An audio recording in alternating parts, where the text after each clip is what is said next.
Recently এই হলুদের গুঁড়ো দিয়ে যে ট্রেন্ডটা চলছে না, এটা আমাকে একটা ইম্পর্টেন্ট লাইফ লেসন শিখিয়েছে। Hello guys, this is Sumit. তো বেসিক্যালি ব্যাপারটা কিছু এরকম যে কিছুদিন আগে ইনস্টাগ্রাম স্ক্রল করতে করতে একটা ভিডিও আমার সামনে আসে, যেখানে আমি দেখলাম যে গ্লাস ভর্তি জলে লোকজন হলুদের গুঁড়ো ফেলছে, আর যেটা দেখতেও খুব ভালোই লাগছে। তো আমিও ভাবলাম যে একবার ট্রাই তো করা যেতেই পারে। তো গ্লাস ভর্তি জল এনে সেটার মধ্যে 1 চামচ হলুদের গুঁড়ো ফেললাম। আর প্রথম কিছুক্ষণের জন্য দেখতে তো ব্যাপারটা বেশ ভালোই লাগছিল, বাট কিছুক্ষণ পর যখন হলুদটা জলের সাথে গুলে যায়, তখন সেই ম্যাজিক্যাল ব্যাপারটা কিন্তু আস্তে আস্তে চলে যেতে থাকে। কিন্তু তখনই আমি একটা খুব ইন্টারেস্টিং জিনিস নোটিস করলাম। জলের গ্লাসটাকে যদি আমি অ্যাজ ইট ইজ রেখে দিই, তাহলে আস্তে আস্তে হলুদের গুঁড়োগুলো নিচে থিতিয়ে পড়ছে। পুরো ব্যাপারটাই অনেকটা আমাদের লাইফের মতো।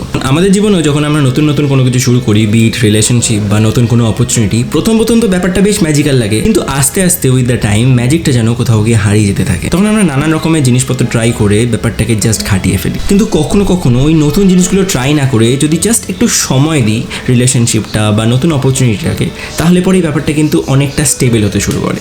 জীবনে অনেক সময় অনেক ঘোলা জলও পরিষ্কার হতে থাকে যদি তুমি একটু অপেক্ষা করতে পারো। ভিডিওটা যদি ভালো লেগে থাকে তাহলে কমেন্ট সেকশনে একটা হার্ট অবশ্যই দিও।